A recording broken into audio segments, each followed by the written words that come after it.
Hey, architecture firm owners and emerging leaders.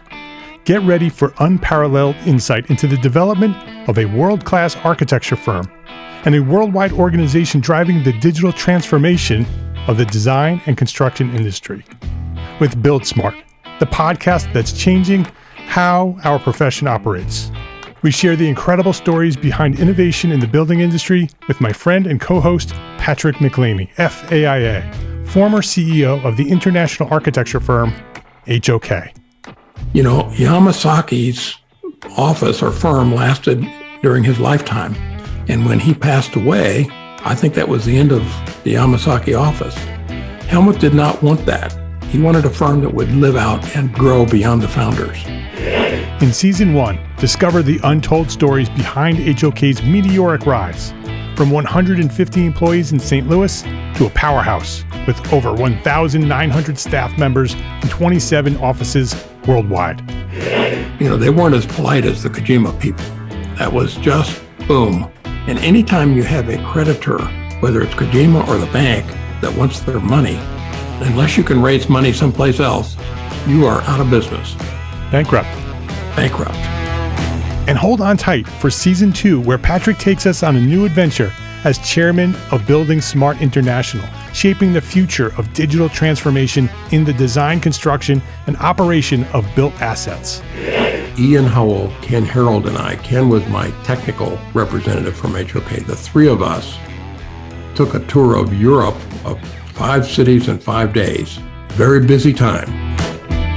Simply follow the link in the show notes to subscribe to Build Smart now and uncover lessons that will transform you and your architecture firm.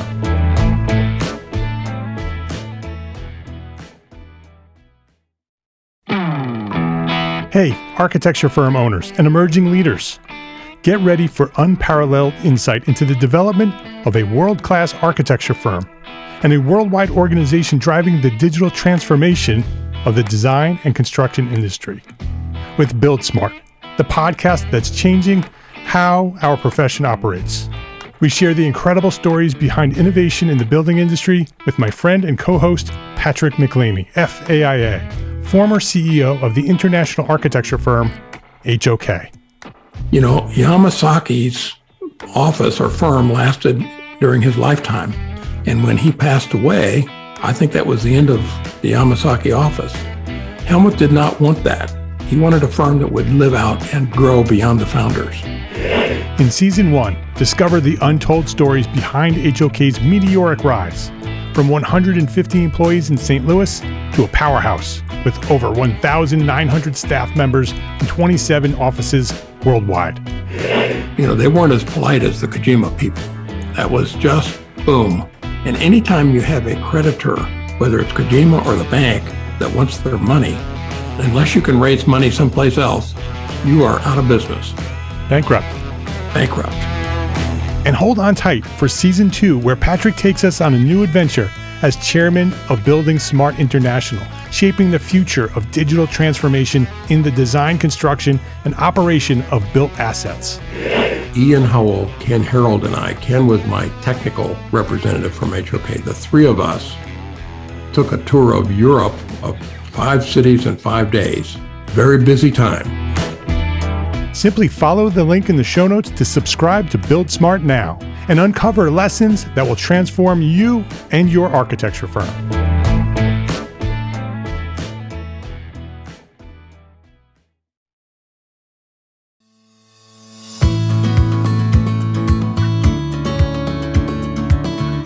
My name is Mark R. LePage, and you are listening to Entree Architect Podcast, where each week I speak with inspiring, passionate people who share their knowledge and expertise, all to help you build a better business as a small firm entrepreneur architect.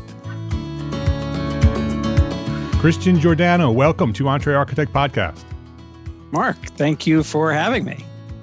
Driven by a quest of disruption with 25 years of experience, Christian Giordano, the anti-architect, is reimagining the building industry with a progressive approach as president and majority owner of Mancini Duffy, a New York City-based architecture and design firm. Real Estate Weekly noted Giordano came to the 100-year-old firm with a vision to modernize the company, leaving any idea of a stuffy architecture outpost behind. To redefine Mancini as a top design firm, Christian has sparked industry-wide change, drawing inspiration from some of the tech-forward companies Mancini works with, like Peloton and Disney and Verizon, Soho House, and others, focusing on technology that can propel the world of design. And so this is going to be a very interesting conversation, Christian. I'm really looking forward to this. I'm a fan of Mancini Duffy for a long time. Well, thank you. Even through our architecture school, I was following what was happening over there. It has lots of history, and it's exciting to see where it's going now with your leadership and others. And so I'd love to have that conversation, talk a little bit about the history and talk about where it's going, what you're doing today and where it's going. But before we do that, I want to know more about you specifically. I want to know your origin story as an architect. When did you discover your passion for architecture, and who or what inspired you to become an architect? Yeah, awesome. So again, thank you for having me. I've been looking forward to this conversation for a while as I've been listening to your podcast as well. I'm impressed. So to go back to kind of when, what inspired me to be an architect, I don't know if there was one moment. I just kind of always knew. I think I went from, as a childhood wanting to be, the typical things like a farmer or a police officer, to very quickly wanting to be an architect. And I kind of try to find the origins of that. And it has a lot to do with my mother. My mother knew design a little bit. She was in the finance world, but she knew that she liked a little bit different of design as opposed to, let's say, everyone on the block, right? She wanted a more modern aesthetic, and it was very difficult for her to find that, especially in, the 80s, where we lived in New Jersey. And so she was constantly renovating our house, and we had contractors in all the time.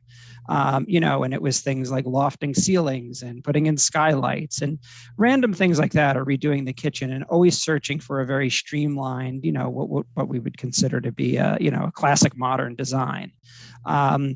And I really enjoyed watching that process and watching the contractors as a little kid. And from there, I started, like most architects, building, with Legos. And then eventually it became balsa wood, building doll houses for cousins and things like that. And that evolved actually quickly into more mechanical things like remote control cars and helicopters, things that when I look back today, those were very akin to what we do now at Mancini Duffy, sort of the more technical aspects of mechanisms and motors and stuff like that, and moving that forward. So it's I really think that's where the origins ultimately came from. New Jersey. Where in New Jersey? So I'm from Middletown, New Jersey. So it's a Jersey Shore town, yeah. Bruce Springsteen country, that kind of thing. Yeah. And I grew up there. I went to high school there. Ultimately, I went to college at the University of Miami for their architecture school there, and then went to UCLA for graduate school, where I studied with Frank Gehry, worked a little bit with Tom Main at Morphosis. So kind of got that superstar architect thing out of my, figured all that out and, got it out of my system. So did you come back to the East Coast to be with family, or you wanted to be in New York? So yeah, I worked, when I was in Miami, I worked for a firm called Swanky Hayden Connell Architects. It was a big New York City firm, but they had a small outpost in Miami, and I did an internship. I had a professor that worked there. So I would do internships there, and I worked sort of odd days at school or nights or whatever it might be to try and make a little extra money. And I had met Richard Carlson, who was one of the primary owners of Swanky Hayden Connell. He spent time in Miami, and we hit it off. And he had said to me one day, well, if you ever move back to New York City, there's always a place for you at our firm there. And that sort of stuck in my head somewhere. And I moved on, went to graduate school at UCLA. I loved graduate school. I loved living in Los Angeles, but I knew probably within the first 10 minutes that I would not be living on the West Coast for my entire life. I loved it all, but I hated being there. I can't describe why or what. Some people love it. I'm just an East Coast kind of person. And, and not even understanding what that really even means, but it's there. And so when I finished graduate school, I knew I wanted to move back and get a job in New York City. And I called Richard Carlson. And, now 2 years later or 2.5 years later, whatever it is. And he was very nice to take the call. And I think he was pretending that he knew who I was and that he had made this sort of weird promise that I could have a job. But they were busy at that time and it all worked out. And I ended up, that was my first job, Swanky Hayden Connell, right in Soho in New York City. And then, so what was your path from there to where you started with Mancini? Yeah, so I worked at Swanky for a number of years. That's what we called it, Swanky. I actually met my wife there, which was great. A bunch of people had met there. They're now wives there. This is now going 20 plus years ago. And I worked for one of the design directors, this fellow by the name of Howard Leist. Was a very good design director, worked at Swanky, worked at Gensler for some time, and then moved over to HLW International, a large New York City firm. They've got offices in London and LA and China. And he'd gone there and he essentially recruited me to come over to HLW. And I loved HLW. They do sort of mega work, which is really where I cut my teeth and really learned how to be an architect. And for me specifically, the design track. I took a very design focused route where I realized probably within the first, let's say, 5 years of my career that I was an okay technical architect. I could do it. I could do drawings. I could do technical drawings. But boy, did it bore the heck out of me. I wanted to be on the front lines. I liked design. I liked the client interaction. I would force myself into client meetings, and to their credit, they would let me. And I liked that sales side of things, in a sense, selling your design, selling yourself. Obviously, that becomes key later on in my career. And as I progressed, I kind of moved up through the ranks at HLW over a period of 12 plus years, and ended up running the design department there, the architectural design department. Worked on a good variety of projects from ESPN, building buildings for them, to a lot of broadcast facilities or residential towers, and then doing work in China. So I worked a lot in Shanghai, China. We really kind of all took shifts, going over for 3 weeks or a month. And it was a lot of fun. And it was before I had kids, so it worked out quite well. My wife even came a few times. And we built that practice, the sort of dual practice, utilizing the Shanghai office and the New York office. And we built a design studio out of that. And that went really well. I, again, continued to work my way up, ultimately to running the New York office for HLW. And somewhere along the line, I had no intention of leaving. I still have very good friends there. I very much respect that firm, although I do enjoy, beating them at some projects when we go up against one another. And so I got a call from someone that I had worked with, a project management group. I had done a building for HBO, and we had really hit it off. And he said, "Hey, listen, I have a friend who retired from his firm in 2007, and this was around 2012. And he's looking for a guy, in his early 40s. I think I was just about to turn 40 around then. And he needs someone to come over and kind of reinvent this firm." And I said, okay, I guess I'm interested in meeting him. Sounds interesting. And so they set up. You didn't know who it was? Didn't know who it was. He wanted to keep it super quiet. And I went and I met Ralph Mancini. And when I met Ralph was like no other person I had ever met, really. I mean, extremely dynamic guy. He was really a people person. I mean, the way he ran Mancini Duffy was truly just relationships and motivating people. He didn't I guess it was less of a thing at the time, but he didn't respond to emails. He just took phone calls. He didn't spend his time doing paperwork or, kind of any of the things that I do now. And, what most do as business owners. He walked around. I mean, he didn't even have a desk. He would just walk around the office and sit next to whoever, chat with them. What are you working on? He would go visit his clients. That's all he did. Go to job sites. He just moved around and kind of got himself out there to see what was going on. And when I met him, he said, look, our Mancini Duffy is, he had actually already left Mancini Duffy. There were some folks here at the firm that it was carrying on, but they were starting this process of looking for what is the next thing for them. And that process started down with me meeting Tony Sharippa and Dina Frank, who were the owners at the time of Mancini Duffy.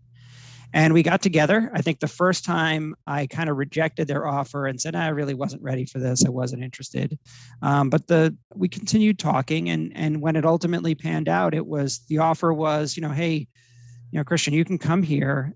This can be your firm one day. And you can, from day one, start to change the way and the culture and the way we do business if you think you can do that. And I was very intrigued by that. And I think, I had always toyed with going out on my own, being my own firm. And this really was sort of a starting on third base version of that, right? I mean, the name Mancini Duffy is well known. It's a New York City institution. So this gave me that leg up that, I wouldn't have had. I mean, I don't think we would have accomplished what we have so far if we didn't have that name of Mancini Duffy behind us. When you went to Mancini Duffy, did you understand that this was a position that you were going to take, that you were going to ultimately end up in the role that you're in now, or was that just a possibility? It was. I knew I would come in and be made president of the firm. I really didn't know what that meant. Yeah. I knew we had early discussions about ownership, even before I came here, that I would have some sort of ownership. And so those were exciting to me. As a young guy coming in, I probably would have been able to acquire some ownership at HLW, but HLW is such an enormous organization and such a long line of people in front of me. This was kind of, skipping the line. Yeah.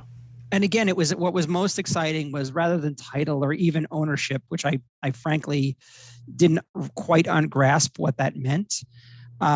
It was really the excitement of being able to build something here special, and that I would have that ability to do that. And I will say, from Tony and Dina allowed me to do that. And I'm not going to say that it was smooth sailing since the moment I walked in, but we didn't really butt heads. We certainly, they saw things a certain way and I saw things a certain way. And I get that. And I'm sure, 20 years from now, I'll have those same feelings towards people here. But they let me do what needed to be done. And I think that was mostly changing the staff. These are the wrong people here. And then going after projects that they typically didn't go after. So Mancini, and I can get into this if you want, sort of the traditional Mancini. Yeah, I would love to provide a little bit of context of the firm, because it's a 100-year-old plus firm, right? Correct. So share a little bit about, really briefly, the history of it, and then what it was like when you came into the firm, and then what's the plan to Sure. take it to the future? Yeah. So the firm it's 105 years old now at this point. The roots of the firm trace their way back to a firm named Halsey, McCormick and Helmer. So HMH, we call it. It's a grandfathered architectural corporation, recognized by the Department of Education in New York State. So it's actually a very rare thing. So what that really means is that you can have a different ownership structure. You don't have to be a licensed architect to own Mancini Duffy. And so with that, Ralph wasn't a licensed architect, and nor was O'Neill Duffy. So neither of the Mancini or Duffy I never knew that. were licensed architects. So Duffy had purchased this, what we call the medallion, right? Like a taxi medallion, the seal that gave him the ability to practice architecture. Ralph Mancini was doing his own thing with Mancini Associates. Someone put them together at some point in the early 80s. And that marriage together formed Mancini Duffy. And really what it was someone had told Ralph, you're doing all of this great work. You need to really up your game. You need processes and procedures. And instead of being this mom and pop shop, you need some technical people. And then Duffy was older at the time. And so that marriage came together. And I think Duffy has been deceased now for at least 15 years. It may be even more. So Ralph moved into the World Trade Center, and that is where they formed Mancini Duffy. And from there, they took financial clients, and they really capitalized on the idea of corporate interiors and workplace interiors. They're one of the early firms that ultimately did that. And Ralph, with his personality, was able to start doing a lot of jobs that he probably wasn't qualified to do in the very beginning. So he landed million square foot interior headquarters for, very, very large financial institutions. And one of them is KPMG, which is still a client today. I mean, they literally are a 60-year-old client of ours. And that financial corporate interiors is what drove them. And that evolved into other types of interiors, obviously. But by the time I got to Mancini, they were still financial interiors and law firms and really nothing else. I mean, sort of a very limited portfolio of types of workplace interiors. So Ralph and Duffy obviously build this firm. They build it to a couple hundred people in the 80s and 90s. And it's thriving, and it becomes really this very well-known and valued organization in New York City, focused on financial institutions, and that they rode that all the way through. The firm was in the World Trade Center when 9/11 happened, and thankfully no one from the company died. They had gone through the bombing in the 90s, and that. What happened, Tony tells the story that when the bombing occurred, they ended up having to be locked into their office. And they were there for a half a day. And it was, very disturbing, obviously, before cell phones, all that stuff. When 9/11 happened, to Tony's credit, he said, obviously not knowing what was going on, not knowing the tragedy that was about to occur, when the plane struck the other tower, he said, well, we got to get out of here because we're going to get locked in this office again. And, we can't have that. It's going to be horrible. So to his credit, they all left. I mean, so he evacuated the whole office immediately as soon as he saw something was happening. Interesting. Yeah. They just got on the elevator and they all left. And that was it. And then obviously everything else occurred. But what really hurt the firm was the financial crisis, because again, as I've kind of built this story, they were still focused on financial corporate interiors. And so when the 2008 financial crisis hit, the firm really began to shrink. Ralph had already left and retired in 2007. So it was before that, although he kept in touch with the firm. And so Tony and Dina kept the firm going for quite a while. It did build itself back up after the financial crisis. And I entered the picture around 2012. And that was really the goal, was to begin to diversify the practice. And since my expertise was in base building, architectural design, and I had done corporate interiors, but my corporate interiors was tech and media and hotels and some residential, that's really where we begin to now spread our tentacles and start getting into a more diverse portfolio. Let's take a break to thank our sponsors for their support of this episode.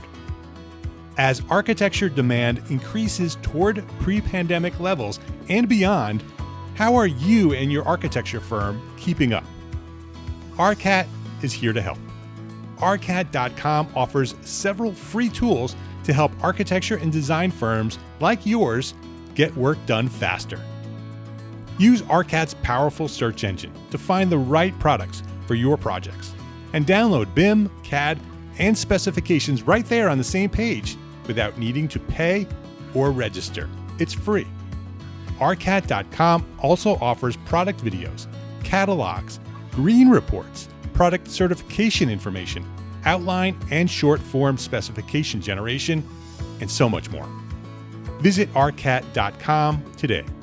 RCAT.com is your one-stop solution to help increase your productivity and get more projects done faster. That's RCAT.com. ARCAT.com. FreshBooks makes it simple to send invoices, post your expenses automatically, track your time for your whole team by project, and get organized with financial reports, communication, and notifications.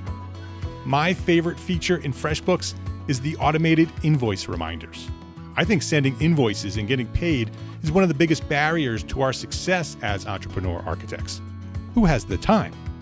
But if we don't send out the invoices, we don't get paid, right? FreshBooks makes it easy to send out your invoices and get paid fast, online, with a click of a button. And when your client doesn't pay you on time, FreshBooks will send them a friendly email reminder through a simple system that you control. Sign up for a free 30-day unrestricted trial and get ready for the simplest way to be more productive, organized, and most importantly, get paid faster. Go to entrearchitect.com/freshbooks and enter EntreArchitect in the How Did You Hear About Us section. That's entrearchitect.com/freshbooks. Please visit our platform sponsors today and thank them for supporting you, the EntreArchitect community. So when you come in 2012, you had mentioned earlier in our story here that when you came in, the first thing you did was change the staff. Yep. So can you talk about that a little bit, about why you went right to the people?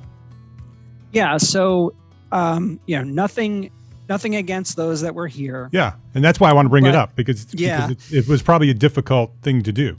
It was, and there are some that had been here for a long time. And as I got to know people and kind of hear what they were about, you could tell people were jaded. It wasn't the type of atmosphere. It wasn't the more entrepreneurial spirit that I was used to. It wasn't the positive, let's call it, attitude that I wanted around me ultimately. And there were plenty that did have a great attitude and are still here. But honestly, as we began to change the project types that we were doing, they also were less qualified to do that. They just didn't have the experience to do those types of projects. And it was hard, to come in and basically be the guy that says, well, unfortunately, we're going to hire all these people, but we're going to let all these other people go. And, ultimately it was for the better. And we, I'm not going to pretend that wasn't a struggle at the time, and especially people that had been here a long time. But you've got to, as the business owner, and to move the business forward, you've got to make those tough decisions. And we did that. So when you came in, Christian, did you have a specific vision of where you wanted this firm to go? So yes, coming in, I definitely had a vision for Mancini Duffy. And that vision was technology focused and changing the process in which we do design. So very early on, I really established a group here that was a young group that was interested in technology and interested in the ability to take that technology to improve the design process. And so what does that mean? It's automation, it's artificial intelligence, it's using scripting, it's connecting renderings real time to Revit.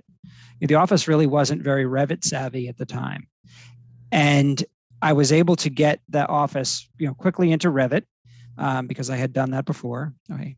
And from there, we hired developers. We hired actually software programmers that began to look at our software and integrate all of these ideas into the software, into our process. So we've changed our design process.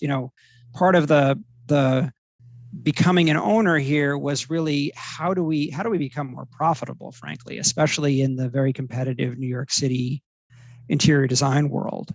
And the way that you do that is really by speeding along the process, or in our case, inviting the clients into the process, sort of opening the door and saying, hey, this is how we make the sausage. Let's come in here, come into your process, come into our process, come into our 3D model, and we're going to design with you. We're going to lead the design. We're going to show you it.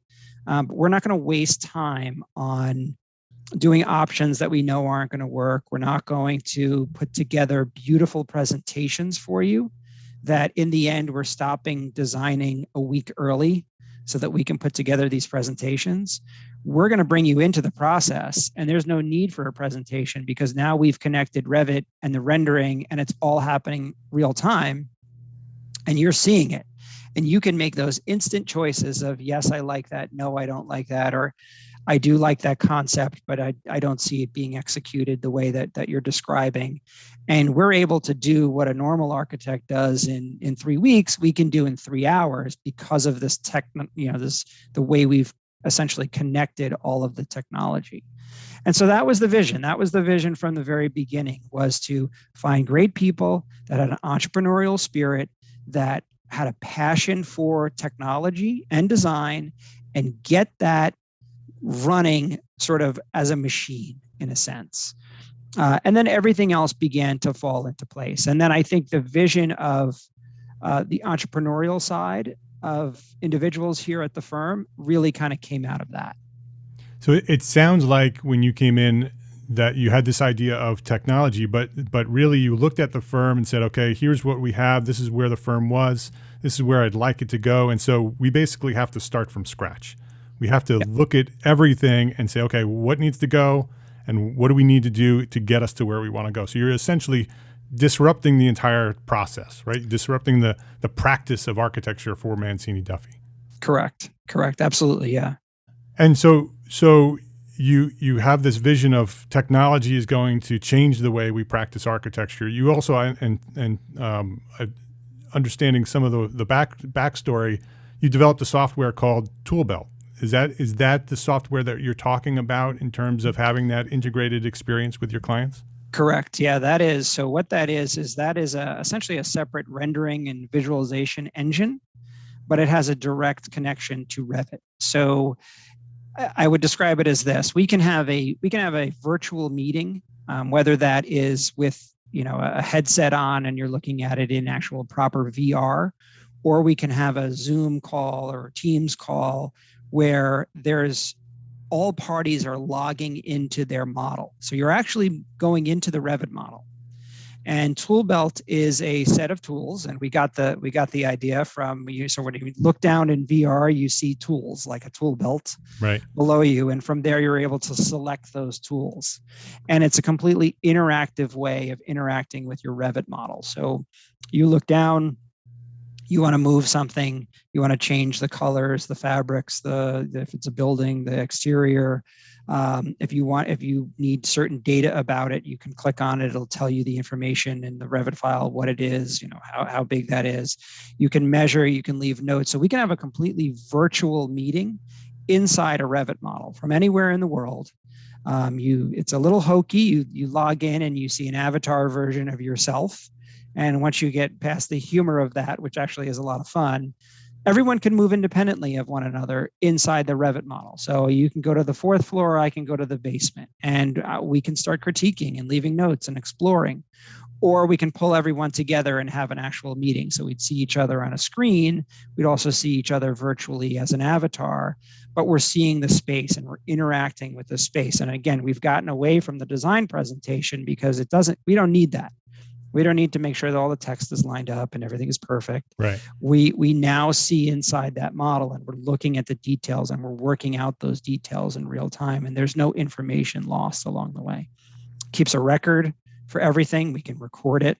And you can, if you want, kind of save it back to the Revit model, and any changes you've made would be saved. We kind of disable that feature at this point because we end up messing around a little much, and you can make, and then people here that are very particular about their files and how it works, you don't want to get on their bad side. So yeah. That's fascinating that it's essentially a project meeting like you would have during construction, where all the team members would show up at the building, and some of them would be walking around the building and taking things to look at things before the meeting starts, and then you assemble for the meeting and you have the meeting on site and you can point out things, and that's how that's coming along, except the fact that it's not during construction, it's Correct. During design phase. Correct. So now you're doing the same thing with the same benefits virtually and in real time.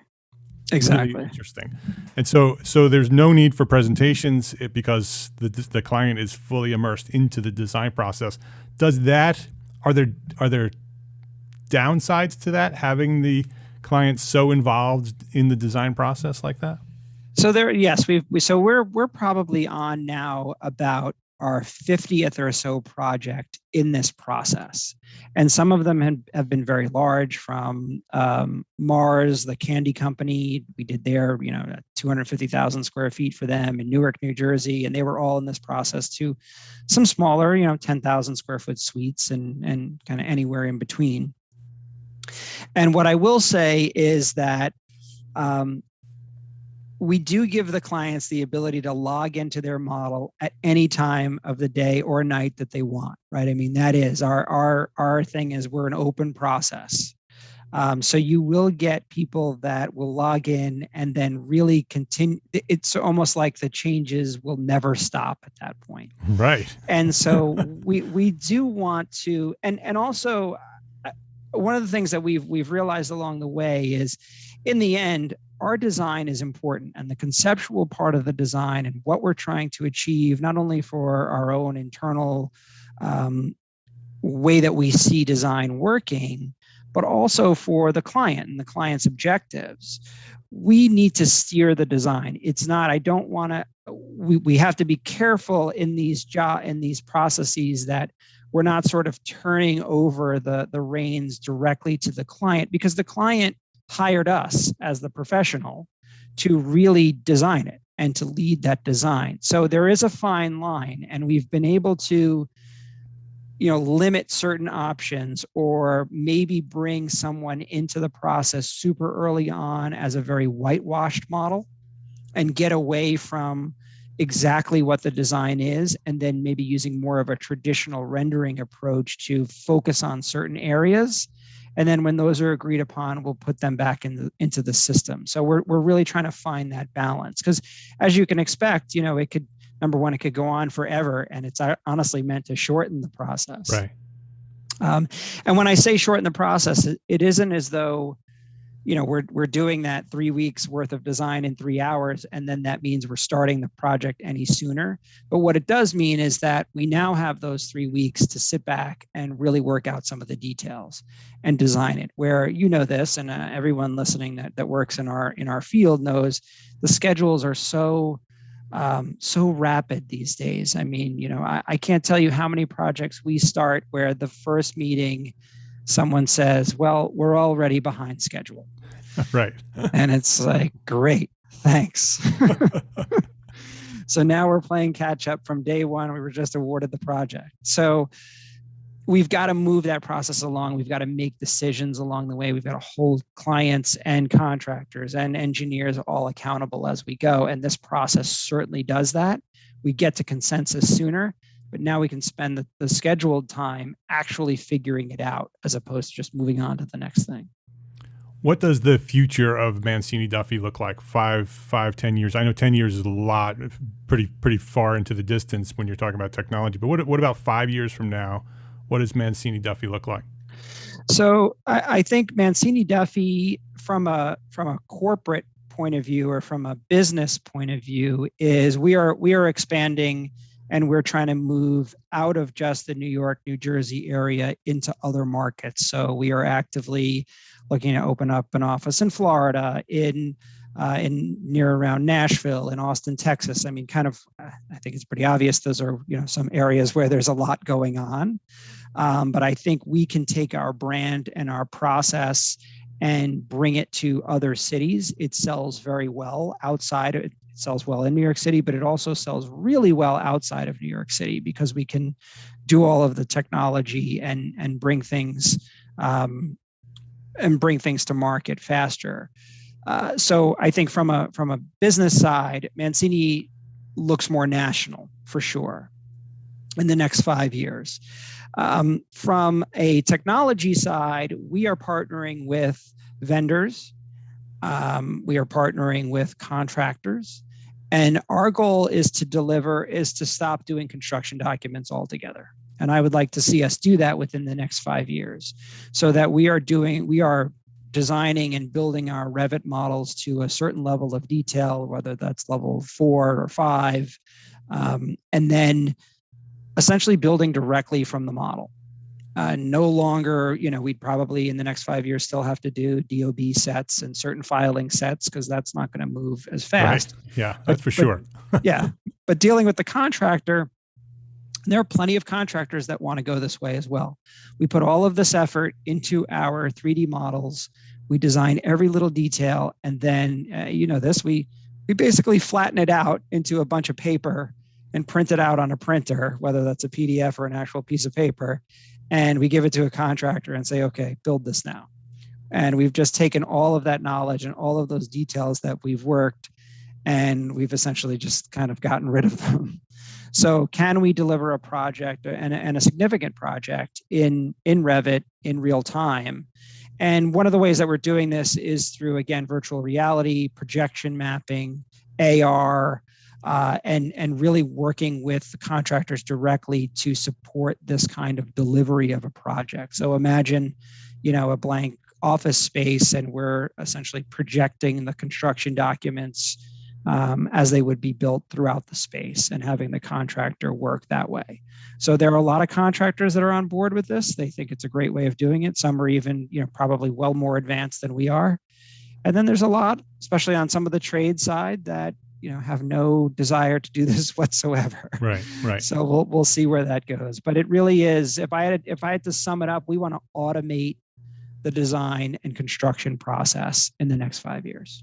Yeah, and there's no doubt that that's the future. It's just a matter of how soon that future arrives, and it's going to take leadership like Mancini Duffy partnering with contractors and owners who are all in on that idea to show that it works and do it successfully, become a financially successful firm, an architecturally designed successful firm, and then others will say, "Oh, look at what they're doing. We're going to have to do that too," and that's the way the change will happen.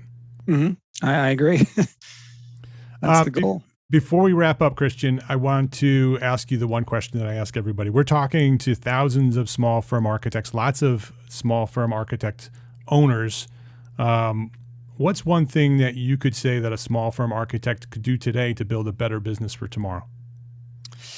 Yeah, so I would say it's about finding people's passions within your firm.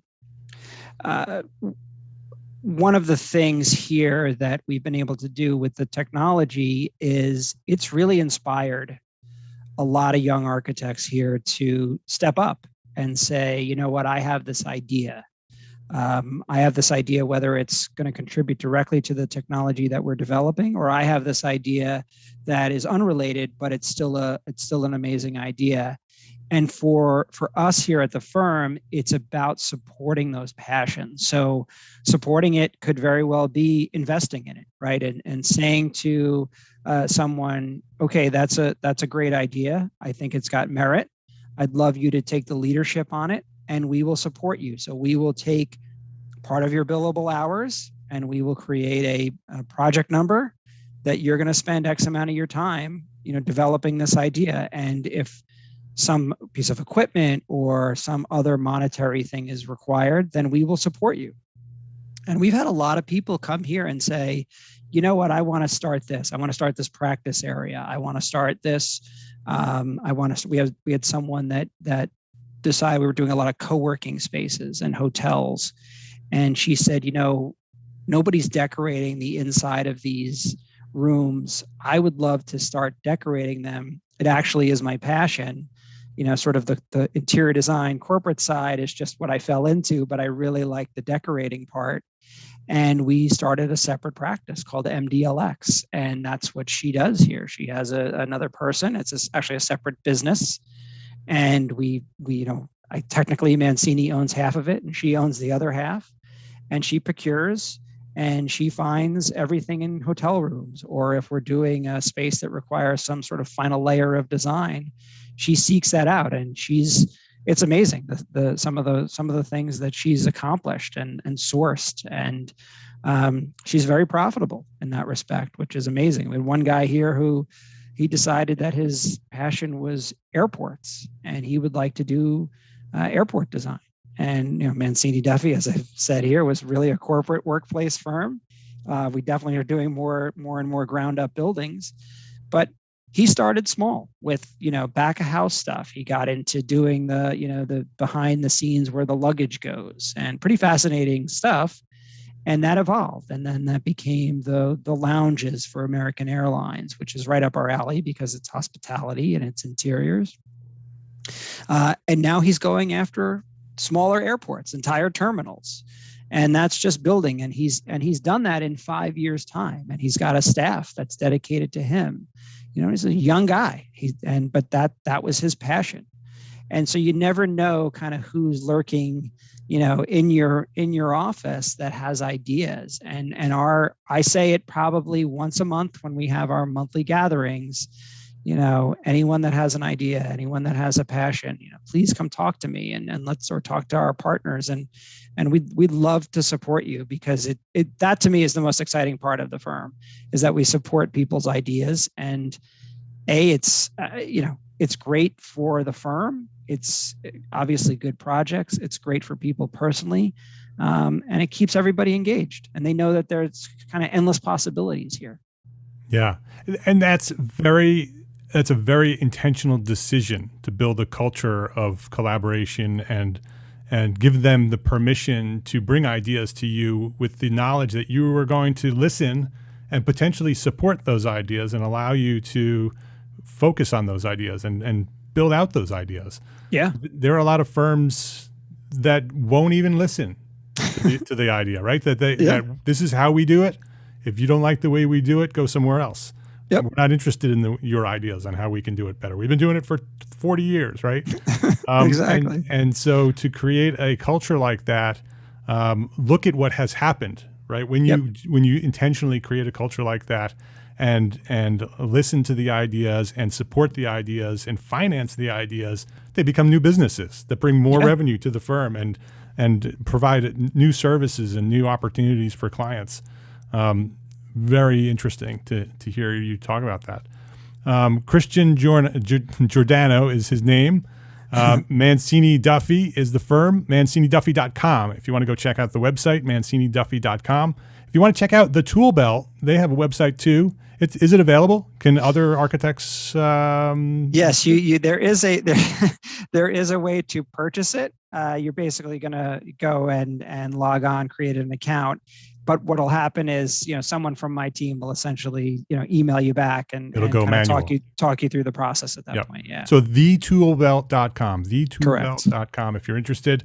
Also, Christian does a great podcast, new podcast called the Anti-Architect Podcast. Very briefly, why anti-architect? So it's really just a critical look at, the architecture profession. How do our clients see us? How do we see our clients, and how can we improve that process? Everything from whether it's a technology process or a communication process. And I'm trying to do similar to you, is have on interesting guests that have a story to tell, but also want to be critical. And not critical in a bad way. Yeah. You're welcome to be critical in a bad way, but it really is more about what can we do to improve the profession as a whole. And it's been a lot of fun and very interesting to see some themes emerge as it continues to roll out. Some encouraged disruption. Yes, absolutely. Yeah, I think that the name anti-architect is makes you pay attention, right? Lifts you, like, what is he talking about? That's right. That was the goal. Yeah. So go check it out. It's everywhere you can subscribe. Wherever you're listening to us right now, go search for the Anti-Architect Podcast and subscribe. Christian, this has been a fantastic conversation. Super interesting to hear the background on Mancini Duffy and to see where it is today and where it's going to tomorrow. So thank you for coming on, being so honest and open, and for sharing your knowledge here today at EntreArchitect Podcast. Thank you so much, Mark. It's been a pleasure. I really appreciate it.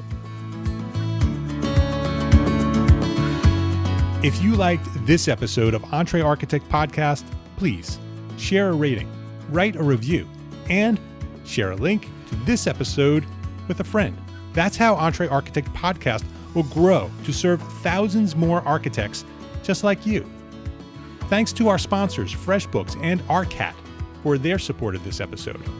Links to our sponsors and all the resources we discussed today are available at the show notes for this episode, found at entrearchitect.com/podcast. EntreArchitect is a member of the Gable Media Podcast Network. Gable Media is curated thought leadership for an audience dedicated to building a better world. Listen and subscribe to all the shows at gablemedia.com. That's GABL media.com. And check out EntreArchitect Academy membership. Ready to edit business resources, live monthly business training for architects, a supportive architect community, and Simple Systems, our business system program developed for you, the small firm architect. It's all waiting for you at EntreArchitect Academy membership, including AIA continuing education learning units. Come join me and hundreds of your entrepreneur architect friends at entrearchitect.com/join. Enroll today at entrearchitect.com/join. Thanks for listening today. Love, learn, and share what you know.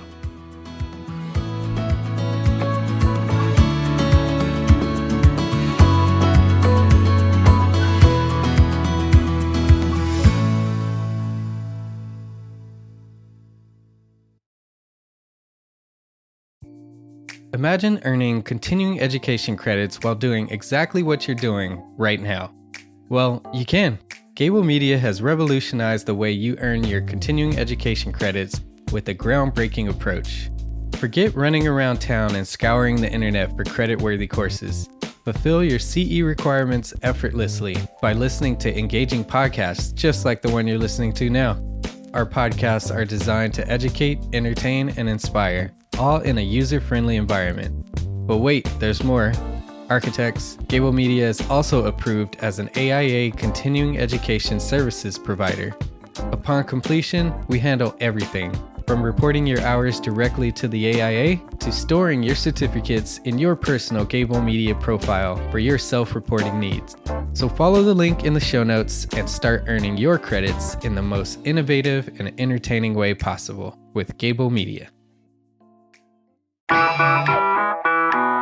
Attention architects and creative minds, get ready to supercharge your brand with Build Your Brand, the podcast that's unlocking the secrets of branding success for creatives. Hey there, it's Mark Arlepage, founder of EntreArchitect, and I'm inviting you to join my friend, architect marketing expert Jeff Eccles at Build Your Brand podcast, where he explores the captivating stories of the world's top brands and transforms their lessons into powerful moves for small firm architects and creatives like you. In Season 1, Jeff shares the thrilling tale of Southwest Airlines, where he dissects their journey to the summit and distills it into strategies tailor-made for you. It's important to keep in mind that companies like Southwest compete in the real world, just like you, and face real-world challenges, just like you. You might be surprised at how similar those challenges are to the struggles that you grapple with on a day-to-day basis. Don't miss out on your blueprint for success. Subscribe, tune in, and let's build your brand together. You may have noticed that the very best brands in the world are also known for having somewhat unique corporate cultures. That's often the glue that holds everything together when they encounter those rough spots. We don't do it because it inconveniences the passengers to whom we are primarily dedicated, the short haul, frequent flyer. Follow the link in the show notes to subscribe to Build Your Brand today. Remember, no matter the size, the journey's the same. Your brand's journey to the top starts here.